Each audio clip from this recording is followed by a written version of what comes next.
Oke, Assalamualaikum warahmatullahi wabarakatuh. Jumpa lagi kita di mata kuliah sekarang analisis real ya.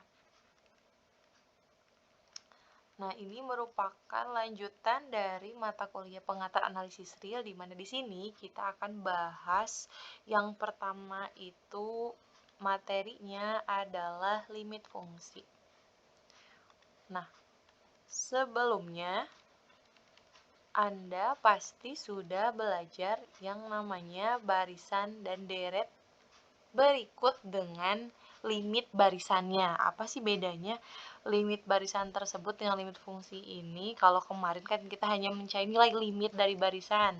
Nah, kalau sekarang mencari nilai limit dari fungsi. Tapi salah satu yang bisa kita gunakan untuk menentukan nilai limitnya itu menggunakan definisi dan teorema serta kriteria divergensi dari barisan yang sudah Anda pelajari. Nah, bagaimana? Kita cek yang berikut ini ya. Sebelum kita masuk ke limit fungsi, kita harus tahu dulu definisi dari titik cluster. Nah, di sini nanti kita menemukan definisi, kemudian ada teorema. Nah, yang pertama definisi terlebih dahulu. Misalkan A subset dari R, himpunan A subset dari himpunan bilangan real ya, dan sebuah titik C anggota bilangan real itu merupakan sebuah titik cluster dari A jika untuk setiap delta lebih besar dari 0, terdapat X anggota interval A, berarti kalau terdapat itu artinya minimal 1 ya. Kalau misalnya ternyata ada beberapa yang itu lebih bagus gitu ya. Tapi X-nya tidak boleh sama dengan C sedemikian sehingga mutlak dari X dikurangi C itu kurang daripada delta. Nah, ini merupakan definisi dari ketetanggaan ya, ketetanggaan atau istilahnya neighborhood dari delta itu sendiri. Apa sih neighborhood dari delta itu? Saya tuliskan di sini adalah V delta terhadap titik C gitu ya. Ini bisa dituliskan sebagai interval buka dari C dikurangi delta dan C ditambah delta. Nah, maksudnya adalah nanti kalau misalnya saya punya interval A ini sebuah interval A ya gitu, A. Terus kita pilih titik C. Ini titik C-nya. Kemudian kita cari atau kita tentukan deltanya ya. Nah, ini di sini karena setiap delta, jadi kita tidak boleh hanya menunjukkan satu delta saja, tapi harus menunjukkan seluruh deltanya gitu, seluruh jaraknya. Misalkan saya mau kasih jarak atau cari kasih deltanya misalnya 1 gitu ya. Ini deltanya 1. Kalau misalnya deltanya 1 berarti di sini jadi C dikurangi 1 gitu ya, di sini jadi C ditambah 1. Nah, kita lihat ada enggak titik X di sini? Di antara interval dari C-1 sampai C+1 itu ada X enggak gitu ya. Kalau misalnya ada X berarti si C ini merupakan titik cluster dari himpunan A ini, interval A ini. Gitu ya. Nah, oke, agar lebih paham lagi selain pakai definisi, kita juga bisa pakai teorema. Teoremanya adalah bunyi teoremanya adalah suatu titik C anggota bilangan real merupakan sebuah titik cluster dari himpunan A subset R jika dan hanya jika terdapat sebuah barisan bilangan AN di A gitu ya, sedemikian sehingga si limit dari barisan AN itu adalah C. Dan barisannya itu tidak pernah sama dengan C untuk setiap N anggota bilangan asli. Nah, di sini dari definisi dan teorema ini bisa kita lihat bahwa si titik cluster itu tidak harus menjadi anggota dari A itu sendiri. Jadi kalau misalnya kita punya suatu himpunan gitu ya, tapi ternyata nanti titik clusternya itu tidak berada di interval tersebut, itu nggak apa-apa. Gitu ya. Jadi yang harus ada di interval itu apa dong ya? Yang harus ada di intervalnya itu adalah si X yang akan kita temukan kalau di definisi ini. Gitu ya. Oke. Berikutnya dengan AN. AN-nya itu adalah barisan bilangan di A ya. AN bilangan di A ya jelas ya harus di A karena dia terdefinisinya harus di A seperti itu. Tapi yang harus kita ingat bahwa si titik C ini bisa jadi dia bukan anggota dari A. Oke, supaya lebih paham kita akan cek dulu contoh-contoh himpunan yang ada titik klaster dan himpunan yang tidak ada titik klaster ya. Oke, contoh yang pertama saya punya himpunannya itu A1, isinya adalah bilangan yaitu 1, 2, dan 3. Apakah dia punya titik klaster? Coba kita lihat bahwa kalau misalnya nih ya, saya pilih misalnya titik klasternya itu adalah 2. Misal ya, andaikan gitu ya, andaikan C itu kan titik klaster ya, C sama dengan 2. Oke, kita pilih C sama dengan 2 ya, kita pakai kriteria ketetanggaan tadi. C-nya sama dengan 2. Terus saya pilih deltanya sama dengan 1. Berarti nanti di sini sebelah kirinya jadi 1, sebelah kanannya jadi 3. Oh iya Bu, ternyata kalau kita pilih deltanya sama dengan 1, itu nanti masuk si satunya itu ya. Si 1 kan anggota A. Berarti ada X. X-nya ya, X si anggota A minimal 1. Ternyata kita temukan 2. Ada 1 dan 3 di mana saat deltanya sama dengan 1 gitu ya, yang jaraknya 1 dari titik 2 ini, kita menemukan 2 titik 1 dan 3. Oh, berarti kalau seperti itu dia klaster. Nah, belum tentu. Kenapa? Karena kita baru memilih deltanya sama dengan 1. Sedangkan di sini yang harus kita perhatikan adalah untuk setiap delta yang lebih besar dari 0. Artinya deltanya nggak cuma 1. Bisa setengah, bisa 1/4, bisa 1/1000, dan seterusnya.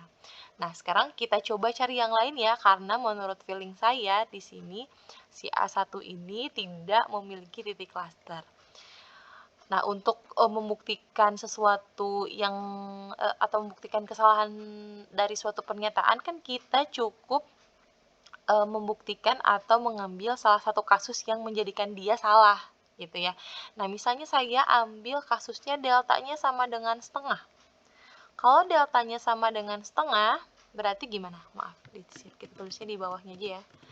Ini kalau deltanya sama dengan 1 jadi seperti ini gitu. Kalau misalnya deltanya sama dengan setengah gitu ya. Terus C-nya masih sama dengan 2 ya. Oke. Di sini 2, terus berarti setengah ke kiri, berarti di sini nanti adalah 1/2 ya.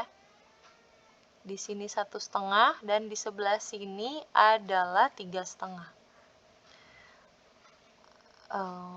Kok 3/2, 2/2 ya, sorry. Oke, nah berikutnya kita lihat nih, dari interval ini ada enggak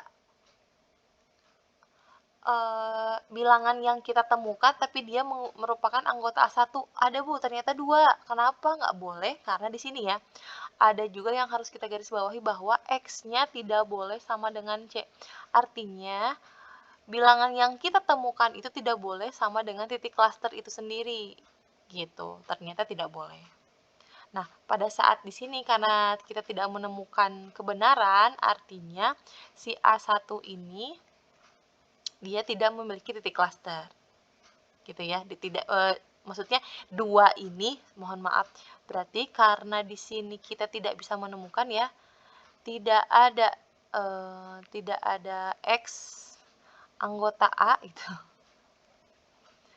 yang sedemikian sehingga X min C kurang daripada deltanya, maka 2 bukan titik klaster A1 gitu. Itu baru kita mencarinya pada saat atau kita menebak bahwa apakah 2 itu titik klaster, ternyata bukan. Jadi kalau misalnya Anda masih penasaran nih, kalau misalnya 1 gimana? Nah, 1 juga sama sebenarnya dia bukan titik klaster karena kalau kita pilih deltanya sama dengan setengah, kita akan menemukan hal yang sama. Nggak ada gitu, nggak ada titik lain selain si 1 itu sendiri yang merupakan A1. Padahal kan nggak boleh sama ya, X-nya tidak boleh sama dengan C. 3 juga sama gitu. Kita nggak bisa milih yang lain. Boleh nggak milihnya misalkan titik klasternya itu setengah? Boleh-boleh aja, tapi nanti akan, akan gagal pada saat deltanya sama dengan 1/4 dan seterusnya gitu ya. Oke, kebayang ya? Jadi di A1 ini dia tidak memiliki titik klaster. Kalau gitu kita akan cari himpunan yang ada titik klasternya, contohnya seperti apa. Oke, namun sebelumnya saya akan tuliskan dulu kenapa A1 tidak punya titik klaster, karena tadi ya kita kalau meriksa C1, C2, C3 saat deltanya sama dengan setengah, ternyata si 1, 2, 3 ini bukan titik klaster. Dengan cara yang sama, kalau misalnya kita periksa misalnya C-nya sama dengan setengah, 2,5, atau mungkin 3,5, kan itu sebenarnya setengah, 2,5 juga bukan merupakan anggota dari A1, tapi itu nggak apa-apa karena di definisi dan teorema di situ tidak menyebutkan bahwa si C atau titik klasternya itu harus merupakan anggota dari himpunan A tersebut, seperti itu ya. Jadi kalau misalnya kayaknya mungkin nggak di A1 gitu sih, titik klasternya boleh kita tebak. Tapi kalau misalnya Anda menebak berapapun, kita selalu mendapatkan delta yang mengakibatkan si X min C-nya itu lebih besar atau sama dengan delta. Atau artinya selalu mengakibatkan kita tidak menemukan nilai A1 pada saat delta tertentu gitu ya. Nah, sekarang kita baru ke contoh kita akan ke contoh yang di mana himpunan tersebut memiliki titik klaster tapi cuma satu. Nah, di sini soalnya adalah himpunan A2 definisinya adalah 1/n di mana n-nya anggota bilangan asli. Ini berarti himpunan ini isinya adalah, kalau kita ganti kan udah tahu ya di barisan bilangan real isinya adalah 1, kemudian nanti ada setengah, ada lagi 1/3 gitu ya. 1/4 dan seterusnya. Seperti itu. Nah, di sini kita akan tebak berapa titik klasternya. Mungkin kita bisa coba dulu dari yang terbesar ini ya, 1. Misalkan apakah dia benar nih, 1 itu dia titik klasternya. Berarti saya pilih berarti C-nya sama dengan 1 ya. Kita tebak gitu. Oke, C-nya 1. Kita langsung aja nih, apakah ada yang membuat dia akan gagal sebagai titik klaster, kita harus pilih deltanya berapa. Misal saya pilih deltanya 1/4. Coba ya, nah kita lihat nih deltanya 1/4. Jangan terkecoh, walaupun di sini ada 1/4, tapi di sini deltanya yang 1/4 ya, bukan X-nya. Kalau deltanya 1/4, berarti ke kanan tambah 1/4, artinya di sini 1/4 ya. 1,25 gitu ya. Berarti sebelah kirinya adalah 0,75. Nah, sementara si barisan bilangan ini 1,5. Dari 1 dia langsung loncat ke setengah kan ya. Nah, setengah, kemudian ke sana ke kiri dan seterusnya sampai 1 sampai 0 gitu ya. Nah, sekarang kita lihat nih. Apakah di sini dari sini sampai sini interval sini ada enggak nilai X tapi dia anggota A2? Nggak ada kan ya, ada juga 1, tapi ingat X-nya tidak boleh sama dengan C. Jadi X yang kita temukan itu nggak boleh dengan titik klaster yang kita tebak. Artinya si 1 ini gagal menjadi titik klaster. Gitu ya. Atau nih, misalkan Bu saya mau tebaknya itu 1/4 atau berapa maunya? 1/5 lah ya. Kita pilih C-nya sama dengan 1/5. 1/5. Kita harus pilih deltanya berapa? Misalnya deltanya, ya kita pilih lagi deltanya sama dengan setengah gitu ya. Tadi kan deltanya ini 1/4, saya pilihnya ini deltanya setengah deh. Deltanya setengah nih. Berarti 1/5 ke kanan tambah delta ya. 1/5 ditambah 1/2. Berapa? 7/10 ya. 7/10. Oke, kemudian di sini 7/10 itu 0,7. Di sini 0,2 berarti ya. Di sini berarti 1/5 dikurangi, iya benar ya, 1/5 dikurangi 1/2. Berarti min 3/10 ya.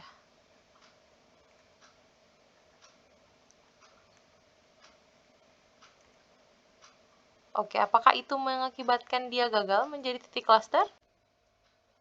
kita pilih deltanya yang lebih kecil. Ada deltanya yang lebih kecil misalnya 1/100 ya.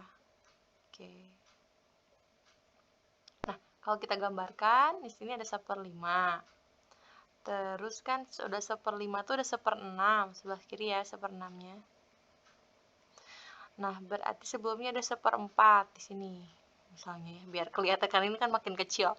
Oke, kalau kita lihat deltanya, terus kita gambarkan neighborhood-nya, nah 1/5 tambah 1/100, 1/5 itu 0,2, ini 0,01 berarti ya. Berarti di sini 0,21 di sinilah ya. Di 0,21, oke agak sinilah. Ini adalah 0,21. Nah, di sini kan 0,25, oke.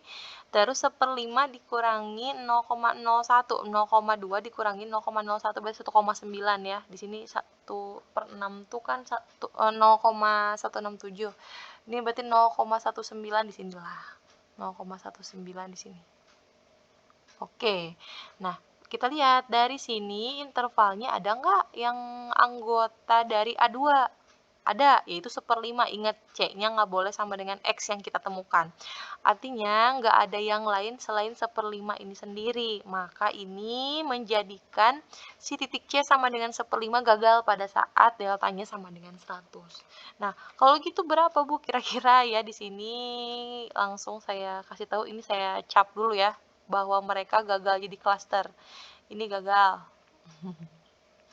Yang ini juga gagal jadi titik cluster. Nah, saya akan beritahukan bahwa titik clusternya itu adalah 0. Kita pilih clusternya 0. Anda terserah mau pilih delta berapapun, kita pasti bisa menemukan anggota dari A2 ini. Misalkan saya maunya berapa? Yang gampang aja ya. Kalau misalnya 1 terlalu gampang, banyak banget kan. Misalnya tadi ini 1/100 nih, 1/100 Bu. Oke, 1/100. 0 berarti ke kanan 1/100 ya 1/100 aja ya.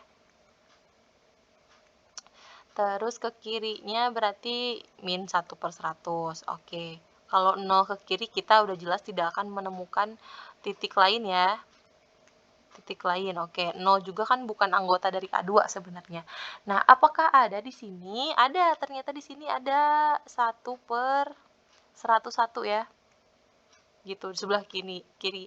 Makin kesini lagi 1/102, 1/103, ada 1/1000. Nah, banyak kan yang kita temukan titik-titik di sini. Jadi, kalau Anda pilih berapapun deltanya, ini deltanya udah makin kecil, apalagi kalau misalnya deltanya besar, pasti makin banyak yang kita temukan. Dan tidak akan menjadikan si C sama dengan 0 ini gagal menjadi titik cluster. Maka, oleh karena itu, si C sama dengan 0 ini adalah titik cluster. Titik cluster dari apa? Titik cluster dari A2.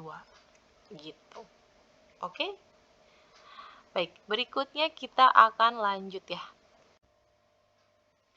Nah, berikutnya kita lanjut ke definisi limit. Kenapa sih tadi kita belajar tentang titik cluster? Nah, titik cluster ini membuktikan bahwa limit dari suatu fungsi itu tidak harus termasuk dalam interval dari terdefinisinya fungsi tersebut. Seperti tadi ya, ada 1/x gitu ya, 1/x dia itu kan sebetulnya tidak terdefinisi pada saat x sama dengan 0, tapi malah nilai limitnya itu adalah 0, yang sudah kita tahu ya sejak SMA bahwa limit dari 1/x itu adalah 0. Nah, jadi si titik nilai limitnya tersebut itu tidak harus selalu menjadi atau terdefinisi menjadi sebuah titik dalam fungsi tersebut gitu ya. Oke. Nah, sekarang definisinya adalah misal A subset dari R dan C adalah sebuah titik cluster dari A. Nah, di sini kita nggak harus ngecek lagi ya dia titik cluster atau enggak karena di sini sudah dijamin bahwa dia pasti titik cluster dari A. Pada sebuah fungsi f dari A menuju R. Bilangan L ini anggota bilangan D disebut titik limit dari fungsi f jika diberikan untuk setiap epsilon lebih besar dari 0 terdapat delta lebih besar dari 0 sedemikian sehingga jika x anggota A dan x dikurangi C dimutlakan itu di antara 0 dan delta, maka maka mutlak dari fx dikurangi nilai limitnya itu selalu kurang daripada epsilon. Nah, ini sebetulnya mirip seperti kriteria K epsilon ya pada saat barisan limit. Jadi nanti kita mencari nilai delta yang bersesuaian dengan epsilonnya, yang harus kita pilih itu berapa, menjadikan fx dikurangi L-nya kurang daripada epsilon. Gitu. Berikutnya baru terdefinisi bahwa kalau dia memenuhi kriteria tersebut, maka si L ini adalah limit dari fx, atau sering kita tuliskan ya, sudah Anda tuliskan sejak SMA, itu adalah L itu sama dengan limit x menuju C untuk fx, atau dengan kata lain, saat x mendekati C gitu ya, seiring dengan atau maka fx-nya akan mendekati L, gitu ya. Nah, berikutnya kita lanjut ke teorema. Di sini teoremanya teorema ketunggalan nilai limit ya. Jadi jika f merupakan pemetaan atau fungsi dari A ke R, dan jika C adalah titik cluster dari A, maka f hanya memiliki satu nilai limit, yaitu si C itu sendiri. Gitu ya, ini merupakan teorema ketunggalan nilai limit. Kita lanjut, ada satu lagi teoremanya. Untuk teorema ini pembuktiannya sudah ada di buku. Nah, kita lanjut ke teorema berikutnya. Nah, bunyi teoremanya adalah jika f fungsi dari A ke R dan C titik cluster A, maka yang pertama, ini pernyataannya saling ekuivalen ya. Saling ekuivalen berarti yang pertama limit x menuju C untuk fx adalah L, atau tadi saat x menuju C maka fx-nya menuju L gitu, mendekati L. Dan yang kedua diberikan persekitaran untuk epsilon ya dari titik L, maka terdapat delta. Deltanya itu kita jadikan persekitaran lagi. Persekitaran deltanya dari titik C, persekitaran itu tadi ya interval yang seperti Ibu gambarkan, di mana X-nya tidak boleh sama dengan C dan tidak pernah sama dengan C. Nah, pada saat persekitaran dari delta C itu diiriskan dengan A, maka si FC-nya ini akan termuat di dalam persekitaran dari epsilon. Gitu ya. Oke. Nah, supaya lebih paham, kita lihat ini contohnya. Kita akan membuktikan bahwa yang pertama limit x menuju C untuk fungsi konstan adalah konstanta itu sendiri, gitu ya. Nah, untuk membuktikannya, kita akan menggunakan kriteria epsilon dan delta ya. Tadi kan bunyi definisinya itu adalah kita harus menentukan, diketahui ya, nanti diketahui epsilonnya itu lebih besar dari 0. Untuk setiap epsilon lebih besar dari 0 gitu ya. Entah kita harus menentukan deltanya itu berapa. Nah, di sini ada x menuju C. Kita tuliskan dulu. Kita tuliskan bahwa pada saat x-nya itu anggota dari A, A-nya itu adalah fungsi di mana B-nya terdefinisi, maka ini ya, x dikurangi C, x-nya x, C-nya ini ya, apa namanya, yang didekati oleh x-nya dikurangi C, kurang daripada delta. Deltanya berapa? Nah, di sini kita boleh milih deltanya berapa saja. Misalkan yang paling gampang misalnya deltanya itu kan, yang penting deltanya lebih besar dari 0 ya.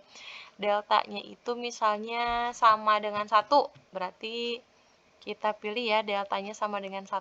Kenapa kita pilih deltanya sama dengan 1? Pokoknya yang mengakibatkan nanti fx min L-nya itu lebih besar, lebih kecil daripada epsilon gitu kan ya. Di sini berarti delta ya sama dengan 1. Dari sini. Oke. Nah, sekarang kita lihat.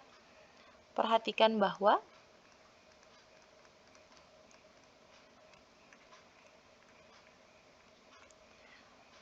kita biasanya pakai analisis pendahuluan ya, analisis pendahuluan. Nah, analisis pendahuluannya ini biasanya kita selalu berangkat dari yang akhir itu kan, yang akan kita temukan deltanya berapa. Di sini yang akan kita temukannya kan fx dikurangi L-nya itu harus kurang daripada epsilon. Fx-nya itu adalah si B, ini adalah fx ya. Dan yang ini adalah L. gitu. Jadi B dikurangi B. B dikurangi B itu adalah 0. Ya jelas ya, 0 dikurangi lebih kecil daripada epsilon. Dari mana? Ini diketahuinya dari sini kan? Ya. Oke. Gitu. Nah, kalau misalnya seperti ini, jadi kita mau pilih delta berapapun, pasti akan mengakibatkan fx dikurangi L-nya lebih kecil daripada epsilon, sehingga Anda boleh milih deltanya sama dengan 1, deltanya sama dengan setengah, deltanya sama dengan 1/100, dan seterusnya. Sedemikian sehingga nanti di sini fx dikurangi L-nya itu sudah jelas ya tadi, B dikurangi B ini kurang daripada epsilon. Kenapa? Karena B dikurangi B itu 0, kurang daripada epsilon, gitu ya. Oke, ini yang gampang sih. Kita akan coba yang lain. Oke, analisis pendahuluannya Ibu hapus dulu. Karena analisis pendahuluan kan sebetulnya itu adalah kotretannya gitu ya. Yang kedua, di sini masih ada di buku sebetulnya. Yang kedua itu soalnya adalah kita akan membuktikan limit X menuju C untuk fungsinya itu X itu sendiri, hasilnya adalah C. Gitu ya. Bukti. Nah, biasanya kita tulis dulu untuk setiap epsilon lebih besar dari 0, X-nya anggota A, maka terdapat deltanya berapa? Gitu ya. Terus yang kita temukan atau yang kita punya 0 kurang dari X min C. Kenapa? Karena masih tetap X min C, di sini ya X menuju C. Kurang daripada deltanya berapa. Nah, kita mau pakai analisis pendahuluan dulu. Pakai kotretannya gitu ya. Analisis pendahuluan. Nah, di sini fx min L kan ya tadi, fx dikurangi L-nya itu harus kurang dari epsilon. Fx-nya adalah X, L-nya adalah C, kurang daripada epsilon. Tapi kita udah punya nih sebenarnya. X dikurangi C itu pasti kurang daripada delta ya, di sini. X dikurangi C-nya itu kurang daripada delta yang akan kita pilih. Ya udah kalau gitu, kita akan pilih epsilonnya sama dengan delta gitu ya di sini. Maka di sini dituliskan deltanya sama dengan epsilon, kan di sini deltanya kita ganti dengan epsilon, kita tulis dulu begini. Nah, perhatikan bahwa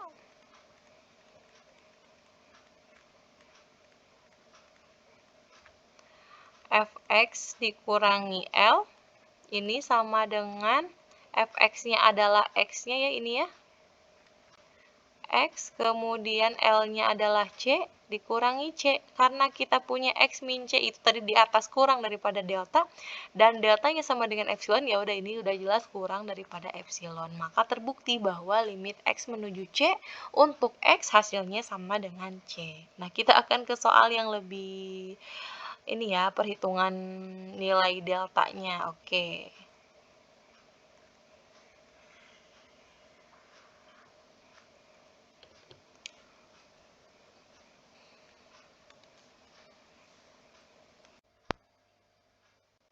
Nah, di sini kita akan membuktikan bahwa nilai limit dari X menuju 2 untuk fungsi X pangkat 3 dikurangi 4 per X kuadrat plus 1 hasilnya sama dengan faktor 5. Kalau kita substitusi langsung sih kan udah jelas ya hasilnya 4 per 5.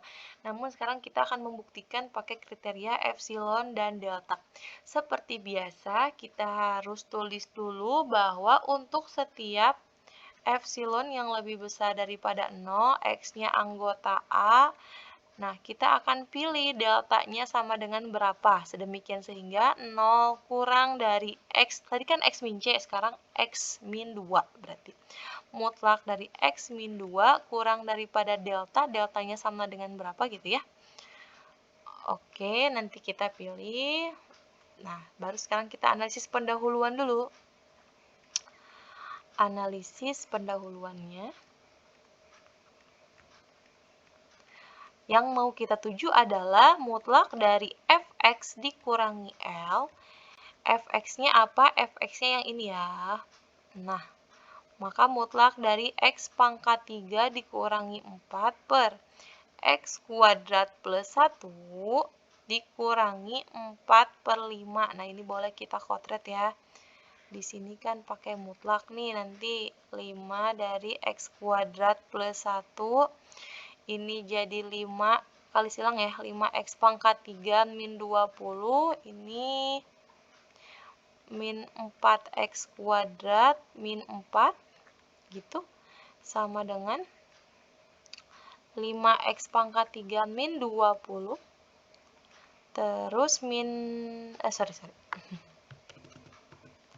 min 4x kuadrat gitu, min 24 per 5x kuadrat plus 5 gitu. Oke. Nah, di sini Anda bisa memfaktorkan yang atas ya. Memfaktorkan yang atas itu jadinya adalah, sebentar ya. Ini di sini ada salah satu faktornya x min 2. Nanti kalau pakai metode Horner gitu ya, ke polinom itu nanti sisanya itu 5x kuadrat plus 6x plus 12. Nah, gini. Kita sudah memunculkan x min 2. Pokoknya kita munculkan x min 2 kenapa? Karena di sini kita punya x min 2 kurang daripada delta. Gitu. Nah, dari sini agak sulit nih cara perhitungan berikutnya, kita harus mensubstitusi nilainya atau nilai maksimum yang dia bisa peroleh, dia bisa capai gitu ya, nilai minimum dan nilai maksimum. Nah, untuk menentukan nilai minimum dan nilai maksimumnya itu adalah caranya itu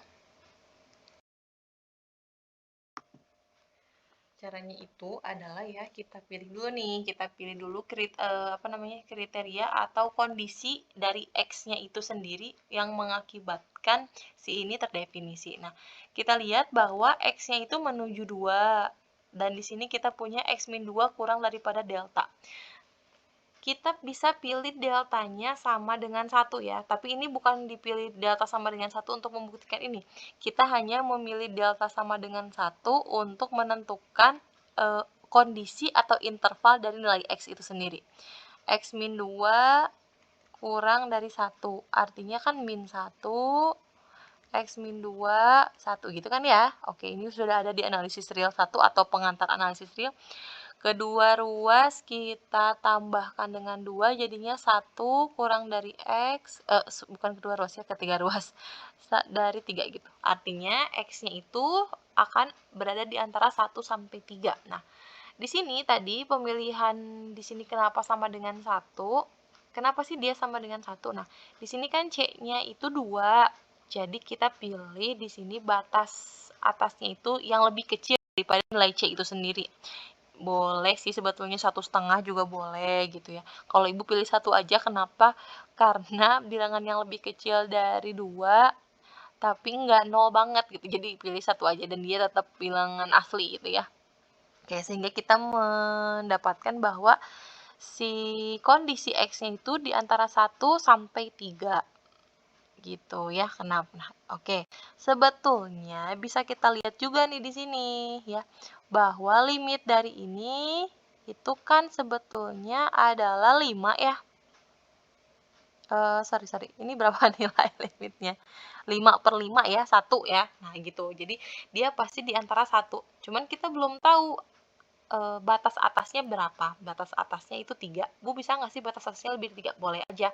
Kan seperti di analisis real 1 atau pengantar analisis real itu, bahwa batas atas mah tidak terbatas ya, boleh tidak terbatas.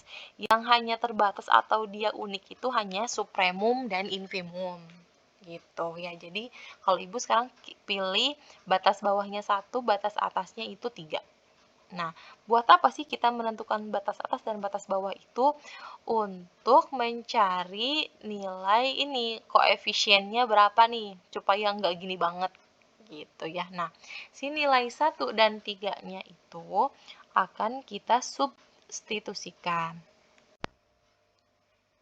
Nah, cara substitusinya kita akan menentukan nilai ini nih, nilai si ini ya, nilai ini di mana dia harus sebesar mungkin. Caranya adalah substitusikan bilangan batas atasnya ke yang atas dan batas bawahnya ke yang bawah. Dia akan mengakibatkan si koefisiennya itu maksimal gitu ya. Oke.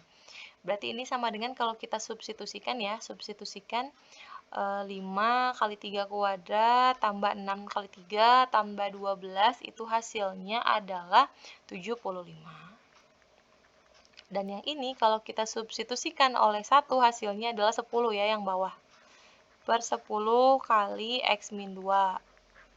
Atau boleh kita tuliskan dengan sama dengan kita perkecil bagi 5 berarti 15 per 2 dari X min 2.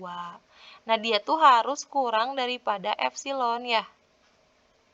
Oke, ini tuh kan 15 per 2 kurang daripada epsilon. Oke, benar ya. Kita tulis 15 per 2 kali delta gitu ya, karena X min 2-nya kurang dari delta, berarti gitu. Nah, ini tuh sama dengan epsilon. Nah, sehingga dari sini kita akan pilih deltanya berapa gitu. Kita kan punya epsilonnya itu adalah berapa tadi? 15 per 2 ya. 15 per 2 dari delta. Nah, berarti kalau deltanya itu adalah 2 per 15 dari epsilon gitu. Nah, selain dari ini, delta yang kita pilih juga bisa dari batas bawahnya, yaitu si 1 ini. Sehingga nanti di buku makanya ditulis deltanya itu adalah infimum, atau kita bisa tuliskan mana sih yang lebih kecil gitu ya, di antara 1 dan 2 per 15 epsilon gitu. Kenapa sih harus dipilih antara 1 atau 2 per 15 epsilon? Karena kalau misalnya hasil 2 per 15 epsilon ini tidak terlalu kecil gitu ya, misalkan 10 gitu kan, sebenarnya kita mau mencari jarak yang paling kecil, apa dia tuh rapat nggak sih sebenarnya gitu. Nah, maka kita akan pilih si datanya sama dengan 1. Nah, makanya tadi Ibu pilih datanya sama dengan 1 di sini juga ya. Dan kebetulan dia itu menjadi infimum dari data yang kita pilih juga. Sehingga di sini datanya itu adalah infimum dari 1 atau 2 per 15 epsilon. Kalau 1 itu udah jelas akan gampang ya hasilnya ya. Oke.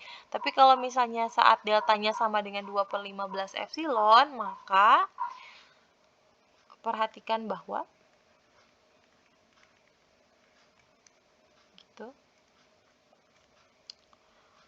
Oke, perhatikan bahwa tadi ini fx dikurangi L itu sama dengan ini kan ya, kita tulis ulang terus sampai sini berarti 75. Ini sorry, yang ini berarti kurang sama dengan ya. Oke, kurang sama dengan 75 per 10 dari X min 2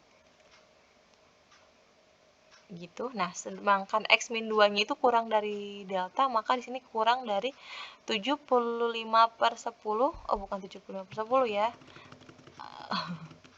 tapi berapa? 15 per 2, oke 7, 15 per 2 dari X min 2. Nah, karena X min 2-nya kurang dari delta, maka 15 per 2-nya tetap. Kan kurang dari, makanya tulis kurang dari. X min 2-nya kita ganti dengan delta, dikalikan dengan delta. Deltanya berapa? Deltanya boleh 1 atau boleh 2 per 15 epsilon.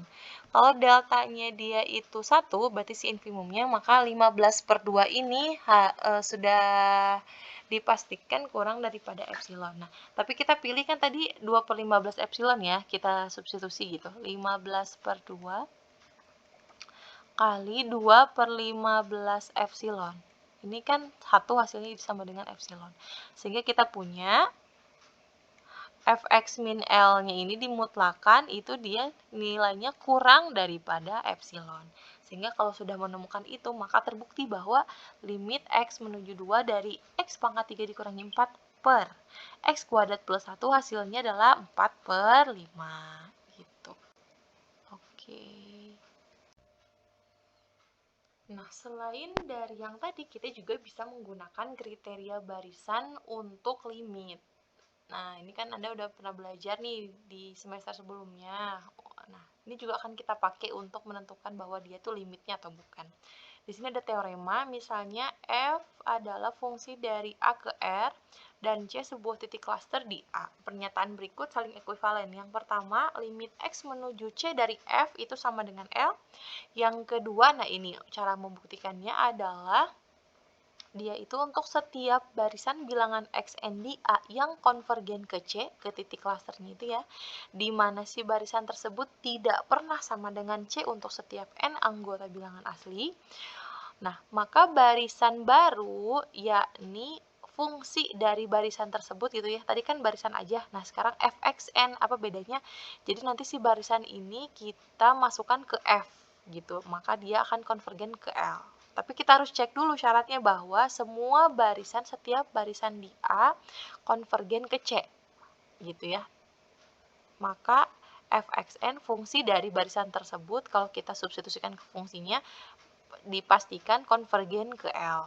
Maka limit X menuju C dari F adalah sama dengan L. Nah, selain itu, kita juga punya kriteria divergensi untuk menentukan bahwa dia tuh punya limit, nggak punya limit gitu ya. Ada dua nih kriterianya. Yang pertama itu kita harus asumsikan dulu bahwa A-nya subset di R, fungsinya itu dari A ke R, kemudian C-nya juga adalah titik klaster di A gitu ya. Nah, jika L anggota R, maka F tidak punya titik limit di C jika dan hanya jika terdapat sebuah barisan bilangan di mana barisan itu nggak pernah sama dengan C untuk setiap N anggota bilangan asli, sedemikian sehingga walaupun dia itu barisan itu konvergen ke C, tapi pada saat kita substitusikan barisan tersebut ke F gitu ya, dia tidak konvergen ke L. Atau yang kedua, fungsi f tidak punya titik limit di C jika dan hanya jika terdapat barisan xn dengan xn-nya tidak pernah sama dengan C saat n untuk setiap n anggota bilangan asli. Padahal xn-nya itu dia konvergen ke C, tapi pada saat kita substitusikan si barisan tersebut ke F, dia malah jadi divergen. Gitu ya. Nah, untuk lebih pahamnya, kita akan kasih contoh dua soal mungkin ya. Nah, pakai kriteria barisan untuk menentukan nilai limitnya. Apakah dia punya limit? Kalau punya limit berarti limitnya berapa? Atau dia tidak punya limit. Oke. Oke, di sini saya ada dua contoh soal. Yang pertama, kita harus tentukan dulu ya dia punya limit atau enggak. Kalau punya limit berarti limitnya keberapa gitu ya. Nah, untuk nomor 1, ini kalau kita pakai cara SMA, kita substitusikan dulu gitu ya. Nah, ternyata dia tuh limitnya akan menuju setengah ya. Oke, benar enggak nih menuju setengah? Nah, kita akan menggunakan kriteria barisan. Nah, untuk menentukan kriteria barisan, membuktikan bahwa nilai limitnya itu sama dengan setengah, maka kita harus pilih dulu, ada enggak barisan bilangan xn yang menuju ke 1. Oke, kita pilih aja ya. Misalkan barisan xn yang menuju ke 1 ya. Tapi dia nggak pernah sama dengan 1. Nggak pernah sama dengan 1 berarti kita nggak bisa pilih yang kalau misalnya kita substitusikan n-nya itu dia sama dengan 1. Oke, nah kalau saya misalnya barisan xn-nya itu definisinya itu adalah 1 ditambah 1/n gitu ya. Oke, ini kan nggak pernah sama dengan 1, tapi dia konvergennya ke 1 ya. Oke, ingat lagi teorema-teorema yang ada di pengantar analisis real tentang barisan bilangan. Kalau 1 kan dia 1 berarti nilai limitnya. Kalau 1/n kan 0. Jadi 1 tambah 0 itu 1. Maka dia konvergennya ke 1 ya. Nah, kita pilih barisan bilangannya misalnya ini 1. Kemudian kita lihat fxn-nya. Apakah fxn-nya itu dia akan konvergen ke setengah? Kita lihat ya. Oke, fxn berarti xn-nya 1 plus 1 per n itu kita substitusikan ke x. Jadi hasilnya adalah 1 ditambah 1/n per 1 ditambah 1 ditambah 1 per N gitu ya. Oke, kalau kita pakai kriteria limit di sini, pakai nilai limit gitu ya, maka limitnya itu adalah 1 ditambah 1 per N gitu kan ya. Nah, pakai teorema limit ya, per, itu kelihatannya limit. Oke, nggak bagus ya. Nah, gitu, dikurangi barisan 1 per N kan gitu. Per barisan 1 ditambah barisan 1. Ingat kalau ada kurung seperti ini ya barisan ya. Barisan 1 per N. Oke. Sama dengan kita lihat kalau barisan 1 konstanta 1 terus berarti dia limitnya adalah 1. Kalau 1 per N dia konvergennya ke 0. Terus yang ini konvergennya ke 1 lagi, ini konvergennya ke 1 lagi. Yang ini konvergennya ke 0. Dan ternyata dia adalah setengah hasilnya limitnya ya. Maka fxn itu dia konvergennya ke setengah. Oh, ternyata benar. Kalau kita pilih suatu barisan bilangan, ini kan salah satu contohnya 1 plus 1 per N ya. Anda boleh 1 per N plus 1 dan lain-lain gitu ya. Oke, kita pilih barisannya konvergen ke 1. Ternyata ditemukan kalau kita substitusikan si xn-nya ini ke fxn, maka nanti dia itu akan konvergen ke setengah si L ini, nilai limitnya gitu. Maka terbukti bahwa limit X menuju 1 untuk X bar 1 plus X sama dengan 1 per 2. Oke, kita ke yang nomor 2 ya sekarang. Kita ke yang nomor 2. Nah, untuk yang nomor 2, seperti yang sudah kita lihat bahwa limit X menuju 0 kalau kita substitusikan ya jadi 1 per 0. Itu sebenarnya nggak ada. Nah, jadi kita akan membuktikan bahwa dia tidak punya limit ya. Oke, buktinya itu, nah tadi buktinya kita pakai kriteria divergensi. Artinya, coba pilih satu barisan bilangan yang dia konvergen ke 0, tapi pada saat kita substitusikan ke fx-nya ini, ke fxn, bisa jadi dia tidak konvergen ke suatu nilai, atau mungkin dia divergen gitu ya. Nah, kita cari nih barisan bilangan yang konvergen ke 0 ya, yang gampang aja lah ya, xn yang konvergennya ke 0. Contohnya adalah xn sama dengan 1 per n. Sudah jelas ya? Oke, 1 per n kan dia konvergennya ke 0. Nah, sementara fxn, oke, ini adalah berarti 1 per n ya. Nah, ini sama dengan barisan bilangan n. Nah, barisan bilangan n itu kan 1, 2, 3, 4, 5, 6, 7, dan seterusnya. Dia konvergen apa divergen? Ternyata dia tuh divergen. Gitu, berdasarkan kriteria divergensi yang kedua, kita bisa gunakan, walaupun kita memiliki barisan bilangan yang konvergen ke C ini ya, si 0, tapi pada saat kita substitusikan si barisan ini ke fx, menghasilkan barisan yang divergen. Maka kesimpulannya adalah limit x menuju 0 untuk 1 per x itu adalah tidak ada. Gitu. Oke. Baik, mungkin pertemuan kita untuk hari ini cukup sekian dulu. Terima kasih banyak untuk partisipasi Anda dalam pembelajaran kita kali ini. Sampai ketemu lagi di pertemuan selanjutnya. Mohon maaf untuk segala kekurangan. Wassalamualaikum.